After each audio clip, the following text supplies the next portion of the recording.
Hi there, it's Sassy again. Still sassy.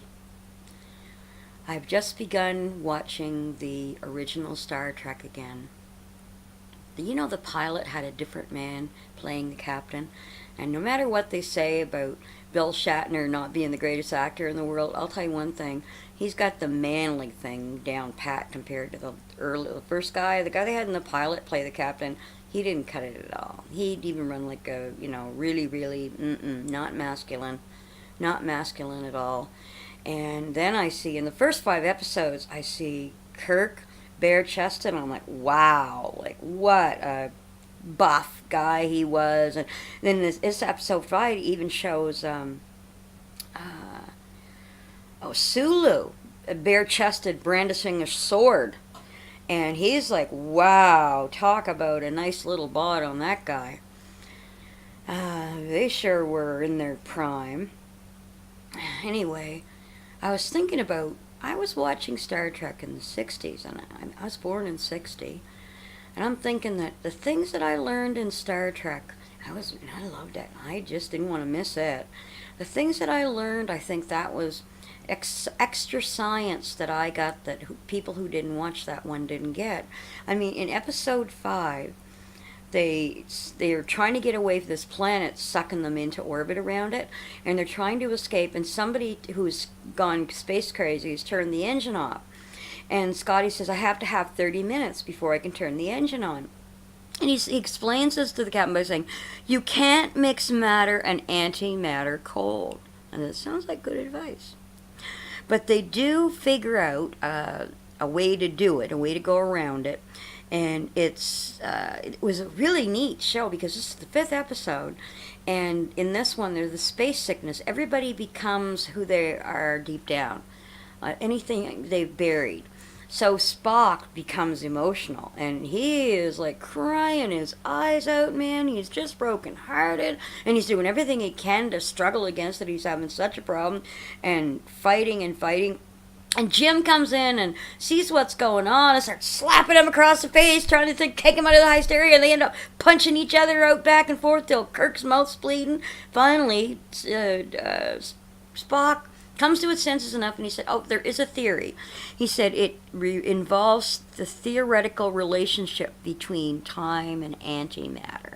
Okay, I'm under 10 years old, and I'm taking this in, right? Wow. So they survive getting sucked into the planet, and at the very end of the episode, they learn that what this formula did is it took them back in time 3 days. So this is like the first time, there's a potential in this story that they can travel through time. And I'm like going, wow, wow, in so many ways, because it's all so interesting to me. My mind was just starving. I was hungering for knowledge of anything and any book that was around. The first night I was allowed to take my grade 1 reader home. I read it cover to cover. I went in the next day, and before class I went up to see my teacher, and I said, what can I read now? And she said, well, take this home and read the next story. And I said, but you don't understand. I said, I've already read all the stories in this book. She said, you what? And I said, I read them all last night. She said, okay. She took the reader. She went over in her books, and she fetched this book back to me, and it was Greek mythology for children. So here I am, grade 1. I'm sucked back a reader one night. She's sending me home with this Greek mythology for kids. I'm here to tell you, there was, I don't think that was normal educational material for every little kid in New Brunswick. And then I had a mother who was extremely also inquisitive and self-taught, and she read so many interesting things. And she ordered this couple of magazines. She would get Man, Myth, and Magic, and Mother Earth News, and then later on Harrowsmith magazine. So the Man, Myth, and Magic was a beautiful, glossy, paged, full of all kinds of gorgeous pictures, full color pictures. And it was about the burning times. It was about the hammer of witches. It was about the Crusades, and how there were people, how many people made money off of the witch burnings. It was just incredible. And she had every book every month, and she had them in binders. Books were sacred in our house. She never turned down a corner. And then she'd go through the Mother Earth news magazines for all kinds of recipes and ideas about the environment, and making a simple pig pen, and whatever you wanted you could find in the Mother Earth news, or Harrowsmith later on.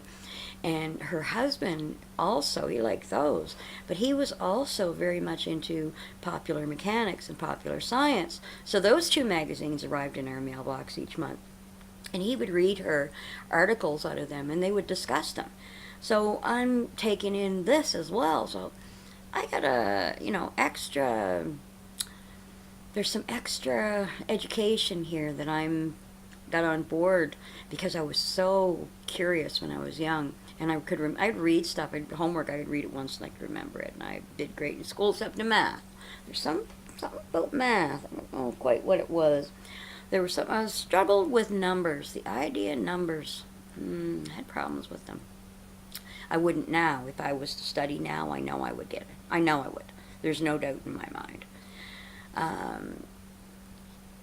Anyway, so I went off into junior high school, and I had, like I say, this mother who was very non-conventional. She was a practicing Wiccan at that time, and she was involved in practicing astral projection. She studied this group called the Rosicutions, one of the secret societies, something like what are those guys that, they say rule the world, whatever they are. I'm glad I can't remember their name. Anyway, they seem to know how to manipulate source. And hearing my mother talk about manipulating source, in other words, creating.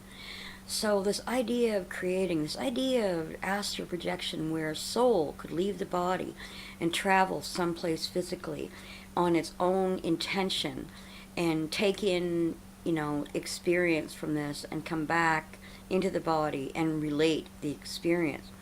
To me, it was so interesting. And there was only a plastic curtain on my bedroom, and my bedroom was connected to the living room. So I heard so many fascinating conversations about science and the esoteric things. And so I always believed that if I was willing to study, take the time out and study, that I could put my hand out like this, and I could make a flame raise from my hand. I always believed that. So fantasy and science fiction were fun for me. It was a romp. My imagination, taking my imagination out to play to places I'd never seen before. Always was attracted to magical things. And there were certain personalities that I was also drawn to in my life. When I was 14, I did a project about Leonardo da Vinci. And Leonardo was so far out. He had studied anatomy in ways and made records that no one else had ever done before. He had went to graveyards and dug up bodies to take measurements of the distance between your elbow and your wrist, and your elbow and your forearm, and the averages per person, those type of things that you couldn't always do with people who were alive. And he created a blueprint for a helicopter, for a tank. The Mona Lisa is really the tiniest thing he did, really, in my perspective of him, because he was into so many different things: engineering, science, just aerodynamics. He made a perpetual motion machine. He was incredibly genius, and this is how I describe him. I say Leonardo remembered the future. because I believe he was able to somehow travel between the planes and see what would happen in the future of this plane. I think there was a lot of things that he knew that we didn't know he knew. And then this other character comes up, and I didn't realize until later on in life that Charlie Chaplin, he had created this funny man. He was a self-made man. He wasn't somebody found and put up on a screen.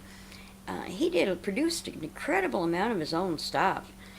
He was a self-made man. This little short, funny-looking guy, right?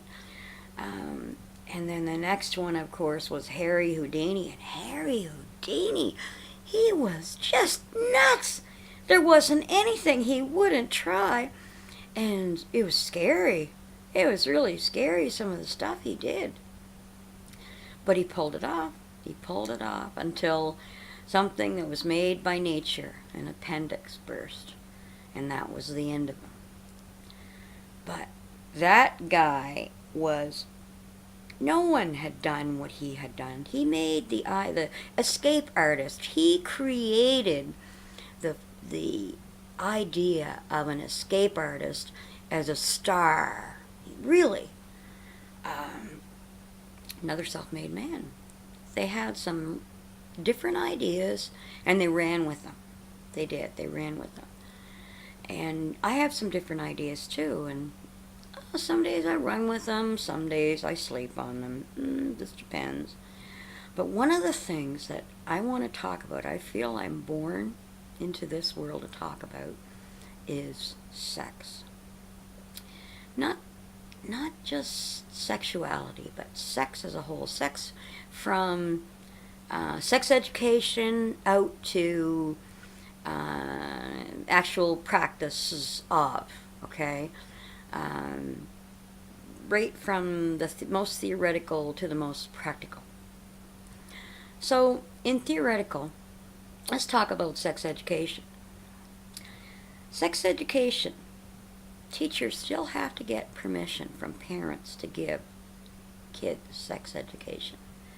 Does that not strike anyone else as absurd? Because the teachers definitely would not send home a request for permission to teach children how to protect themselves from cold and flu. And cold and flu go away in a couple weeks, right? Whereas pregnancy and social diseases, they tend to stay around for a while. So, doesn't it seem absurd that we can tell kids to wash their hands, but we can't tell kids how to access their body's abilities in a safe way? And that sounds really bizarre to you. I'm sure it does, because to say it that way says that people have a right to experience their body. Oh no. People have a right to experience their body? Well, when I'm hungry, I eat. When I'm thirsty, I have a drink. And when I'm cold, I cover up. When I'm hot, I take clothes off. What about those deeper appetites, the ones in your crotch? What about those? Those are natural, normal human appetites. That's what they are. Now, you can load them up with poisonous words like lust and gluttony and dirty and private. That's the one that makes me crazy. Private. You can do whatever you want with them. The matter of the fact are, they're bodily urge, just like being thirsty or being hungry or having an itch you're going to scratch. It's no different. And the only thing that has made it different was its being harnessed to the morals, so-called morals, that are based on Judeo-Christian values here in North America. Okay, so we had this thing called separation of church and state when we came over to the Americas, right? Yeah, right. That's why we came here, so we could have separation of church and state. So, what happens What happens? What happens when you do that? Okay, well, the first separation of church and state, the state became a church, so it's the Puritans, okay? Now, the next separation of church and state is the one that says that we don't have to have any morals whatsoever because we're the state. We can do whatever we please, and we don't have any compulsion to take care of anybody or do anything. It doesn't matter what we do. We don't answer to anyone. We don't have a God or higher power to answer to because we are the state. Okay, so here you go. You got the church as state, and you got state as amoral. Okay? Okay, so let's look at what we got here. Are either of these things the way we want to go? Huh? Are they? Is either one the way we want to go? What do you think? Huh? Well, I think that my body belongs to me and that I can do whatever I want to my body as long as I don't hurt anyone else while I'm doing it. That's how I feel about it. And I feel that everyone should have that same freedom. And then you're going to say, okay, then we go to the ageism of sex. Number one, you can't have it until you're such and such an age. Number two, is at a certain age, you don't have it anymore, right? So let's tackle the old end first. I take exception to people who do the, oh, gross, when mature people are engaging in any kind of sexual activities. I find that offensive. That is the same thing as saying your ability, your deserving of love and lovemaking is contingent on the attractiveness of your body. Hello? Have we not gone beyond that yet? And the other part of it is love. And love goes beyond the physical body. Love is multidimensional.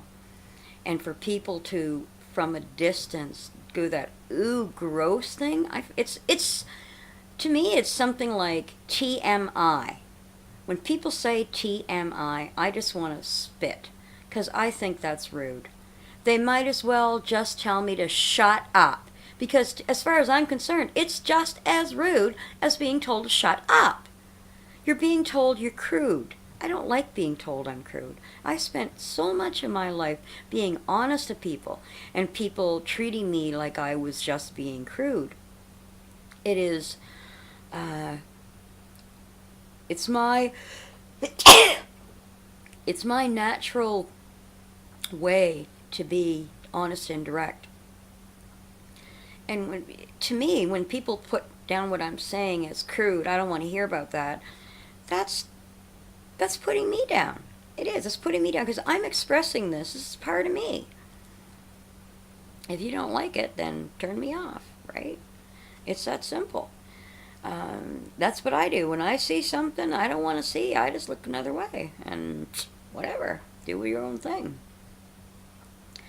So then let's go to the have to be a certain age to have sex. Okay, now I'm going to ask you, do you know that losing your virginity, meaning the first time you have sex, okay, assuming sex is intercourse, of course, because so much of the world assumes that to have sex means intercourse, and if you don't have intercourse, it's not sex. Ask Bill Clinton, okay? He'll tell you, one of the ex-leaders of the free world. I didn't have sex with that woman. Hello. Anyway, it is so obvious to me that this idea of virginity comes from the olden days when a man owned the woman and the children, and her virginity was proof that any issue from her womb were his, that belonged to him. They were his children because she and all of her their offspring were his employees. That's the way it used to be. And that was why it was so important to be a virgin, the intact, intact, pure, whatever you get's going to be yours. You can be guaranteed.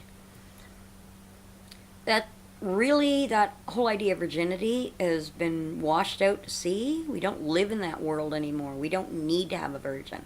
And the idea of losing your virginity, meaning that you've lost your innocence, that's the whole Adam and Eve crap. Like, Adam and Eve picked of the tree of life. Do you know what that means? What I think that means is that they decided to put their soul into a human body and experience life in the flesh. That's what the tree of life is, right?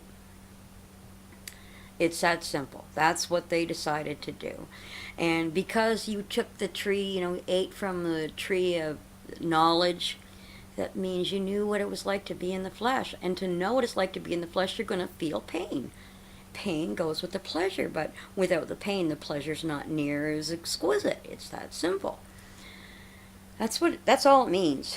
All the other stuff is all whatever.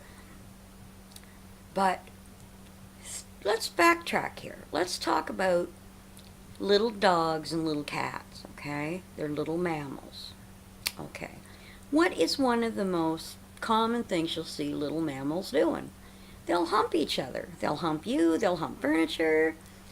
It's a normal thing to do. It's part of their play. Their play that helps them to develop. Play is a very important part of brain development and development of creativity and knowing where you fit in your society in playing. So they're playing, they're practicing, they're experiencing, they're using what they've got. So that's no different than little children. Little children, they're going to be curious. They're going to want to look at, they're going to want to touch.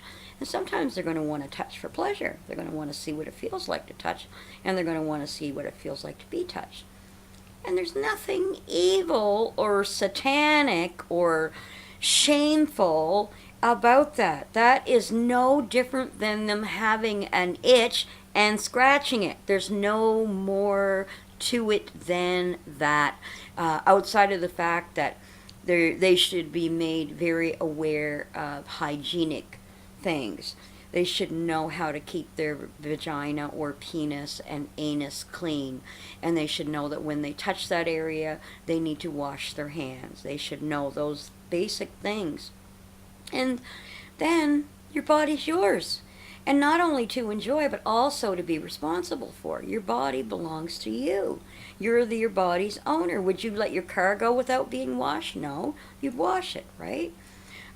Would you let your car go with not the right kind of oil in it? No, you've got to put the right kind of oil in your car so the engine works well. Well, we've got to put the right kind of food and drinks in us so that our heart and our other organs work properly. It's the same thing. And to give children the idea that they own their own body and they're responsible for taking care of their own body to a degree. They are. I mean, I know that parents are primarily responsible, but children need to learn brush your teeth. Brushing your teeth is extremely important because you'll have less infections and less bad breath, and nobody likes bad breath. Nobody likes bad breath. You're not doing your kids any favors by not teaching them to floss and brush their teeth. In fact, you're doing them a disservice. Because kids are not going to want to talk to them, and they're not going to know why kids don't want to talk to them, or maybe they will know, and then they'll be embarrassed and ashamed. And why I talk about this is because when I was in grade 2, I got sent home from school because I smelled like pee. And I smelled like pee because I wet the bed right up until I was 16 years old. And it was something that was totally involuntary. And I was horrified. I was horrified and ashamed. And for the rest of my life, I've struggled with worrying that I stink.